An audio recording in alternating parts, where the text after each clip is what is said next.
আপনাদের সকলকে নমস্কার জানাই। আমি শ্রী রাজ জ্যোতিষী বিশ্বনাথ চক্রবর্তী। আজ আপনাদের সাথে আমি যে বিষয়টা আলোচনা করব, এটা বহু ঘরে হয়ে থাকে, বহু পরিবারে হয়ে থাকে। আমরা এই পৃথিবীতে জন্মেছি, ঈশ্বর আমাদের পাঠিয়েছেন, আমাদের কিন্তু কিছু কাজ আছে। সে কাজগুলো কি আছে? আমাদের সন্তানকে পরিচালনা করা, সন্তানদের মানুষ করা। একটা কথা আপনাদের সবসময় জানতে হবে, মানুষ করার দায়িত্ব আপনার, পরিচর্যা করার দায়িত্ব আপনার। তাদের কাছে কিছু আপনি আশা করবেন না। ঈশ্বর বলছে আশা আপনি করবেন না। আশা করলে সেই আশা যদি আপনার পূরণ না হয়, তাহলে আপনার মনে কষ্ট থেকে যাবে, ডিপ্রেশন বেড়ে যাবে। যেমন ধরুন, মা বাবা সন্তানদের খেয়ে না খেয়ে দিয়ে মানুষ করেছে, মানুষের মতন মানুষ করে নাই, মানুষ করেছে। কি করেছে? তাকে এডুকেশন দিয়েছে, উচ্চ এডুকেশন, বড় চাকরি পেয়েছে। বাবা সামান্য একজন ক্লার্ক ছিল হয়তো, বাবা সামান্য একটা ব্যবসায়ী ছিল হয়তো, বাবা হয়তো একজন গ্যারেজ মেকানিক ছিল হয়তো, বাবা হয়তো একজন টোটো চালাতো হয়তো, বাবা হয়তো একজন কৃষক ছিল। প্রতিটি বাবা মা চায় আমার সন্তানরা যেন মানুষের মতন মানুষ হয়। তারা পড়াশোনাতে মানুষ হয়েছে, কিন্তু মানুষের মতন মানুষ হতে পারে নাই। যদি মানুষের মতন মানুষ হতে যদি পারতই, তাহলে আজকে আমাদের ঘরে ঘরের মা বাবাকে বৃদ্ধাশ্রমে থাকতে হতো না। আমাদের দেশে বৃদ্ধাশ্রম এখন হলিতে গলিতে হয়ে আছে। বৃদ্ধাশ্রম হওয়া মানে কি? সেখানে লোক যাচ্ছে বলেই বৃদ্ধাশ্রম হচ্ছে। লোক যদি না যেত, তাহলে তো বৃদ্ধাশ্রম এত ঘটতো না। তাহলে এই বৃদ্ধাশ্রমে কারা যাচ্ছে? আমার ঘরেরই মা বাবারা, আপনার ঘরের মা বাবারা, আমার আত্মীয় স্বজনের ঘরের মা বাবারা। এটা কিছু করার নাই, এটা প্রকৃতির একটা হাওয়া চলে এসছে। আপনার একটাই ছেলে, আপনাকে ছেলেকে খুব ভালো করে মানুষ করেছেন, না খেয়ে মানুষ করেছেন। বই খাতা, তার টিউশন, তার কলেজের ফিস। সে ছেলে বিরাট বড় হয়েছে, বিরাট অফিসার হয়েছে, বিরাট চাকরি পেয়েছে, বাড়ি করেছে, ঘর করেছে, সব করেছে। তারপরে বাবা মা চায় আমার ছেলেকে আমি বিয়ে দেব, আমার ছেলেকে আমি বিয়ে দেব।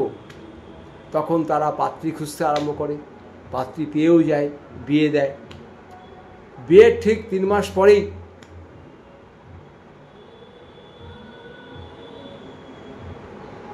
ছেলে বলছে বাবা মাকে, আমি চাকরিতে বেরিয়ে যাচ্ছি, আপনার বৌমা বেরিয়ে যাচ্ছে, আপনাদের দেখাশোনার লোক নাই, আপনাদের একটা ভালো পরিবেশে রেখে আসবো, সেখানে আপনারা অনেক বন্ধুবান্ধব পাবেন। মা বাবা বলছে আমি বাড়িঘর ছেড়ে কোথায় যাব খোকা?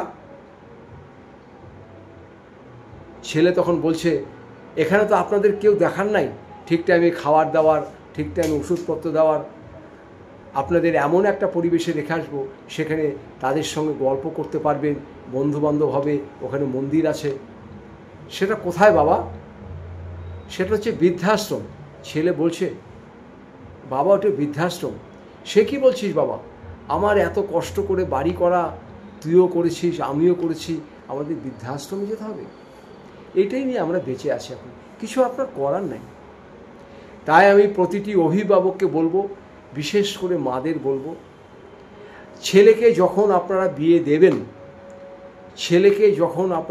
দেবেন, আপনাকে ভেবে নিতে হবে, এখন যেমন ছেলের উপরে আপনার 100 ভাগ অধিকার ছিল, 100 ভাগ অধিকার ছিল, সেই অধিকার আপনার 20 ভাগ হয়ে যাবে, 80 ভাগ হয়ে যাবে ছেলের শ্বশুরবাড়ি, ছেলের স্ত্রীর জন্য, আপনার ভাগ থাকবে 20 ভাগ আর 80 ভাগ চলে যাবে।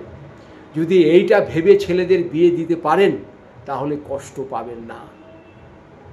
আর যদি না পারেন তাহলে আপনাকে সারা জীবন চোখের জল মুছতে হবে এই সন্তানের জন্য। কোনো মা চায় না পৃথিবীর তার সন্তানকে গর্ভে ধারণ করে তাকে খাইয়ে পরিয়ে মানুষ করে উচ্চশিক্ষিত করে বিয়ে দেওয়ার পরে একটা অপরিচিত ঘরের মেয়ে এসে 1 মাসের ভিতরে সে মা বাবাকে ভুলে যাবে। ছেলেটার কিছু করার থাকে না, ছেলেটির কিচ্ছু করার থাকে না। সব ক্ষেত্রেই না, সব বৌমার ক্ষেত্রেও না, ভালো মেয়ে প্রচুর আছে, প্রচুর তারা সংসার করছে শ্বশুর শাশুড়িকে নিয়ে, এরকম বহু ঘরে আছে। আবার বেশিরভাগই হচ্ছে এইসব ধরনের। মায়ের বুক ফেটে যাবে। আমি এতদিন মানুষ করলাম, বড় করলাম, সব করলাম, 2 দিনের জন্য একটি মেয়ে এসে সব অধিকার আমার কেড়ে নিল। ছেলেদের কিচ্ছু করার থাকে না, ছেলেরা ব্ল্যাকমেল হয়ে যায়। ছেলে যদি মাকে জিজ্ঞাসা করে, মা তুমি ওষুধ খেয়েছো, মা তোমার শরীর কেমন, বৌমা বলবে মায়ের কোলে যেয়ে বসে থাকো গা, সবসময় মা করো। মা বাবাকে বৃদ্ধাশ্রমে পাঠিয়ে দাও, তবেই আমি তোমার সাথে থাকবো, না হলে থাকবো না। আমরা এই সমাজে বাস করি। তাই যারা এত কষ্টে ভুগছেন, আপনাদের আমি একটা শান্তি পাবার রাস্তা বলে দেব, শান্তি পাবার রাস্তা বলে দেব।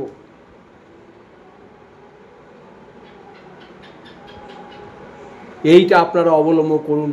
যারা বয়স্ক আছেন দেখবেন মনের অনেক শান্তি পাবেন।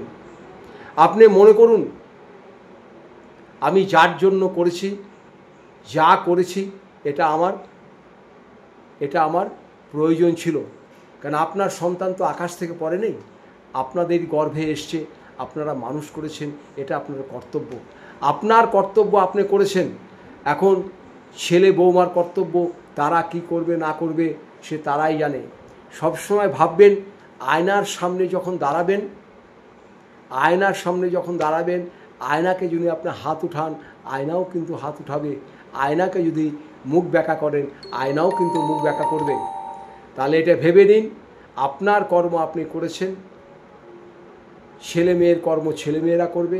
তারা যদি ভালো কিছু করে তাহলে ভালো ফল পাবে, আর ভালো কিছু না করলে তাদের সন্তানকে নিয়েও তাদের ভুগতে হবে। এটাই কিন্তু প্রকৃতি। তাই আপনাদের ভালো থাকার একটাই রাস্তা, কাছে আপনারা সবসময় একটা গীতা রাখুন, সবসময় একটা গীতা রাখুন, সবসময় গীতা রাখুন। আর গীতা ধরে খালি একটা কথাই উচ্চারণ করে যান, আর কিচ্ছু করতে হবে না, মন শান্তি পেয়ে যাবেন।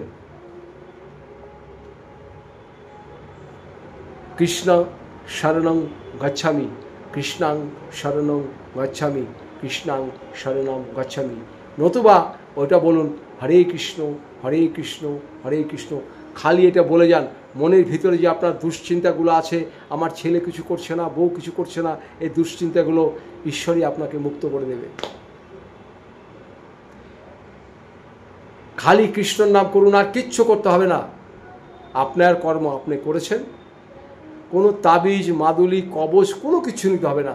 একটা গীতা রাখুন আর খালি বলুন হরে কৃষ্ণ হরে কৃষ্ণ হরে কৃষ্ণ হরে কৃষ্ণ, আর কিচ্ছু করতে হবে না। এরপরে যদি আরও শান্তির প্রয়োজন হয়, আমার নিচের নাম্বারে যোগাযোগ করবেন। আমি যতটা জানি আমি আপনাদের ছেলের মতন বলে দেওয়ার চেষ্টা করব, যেন আপনারা ভালো থাকেন।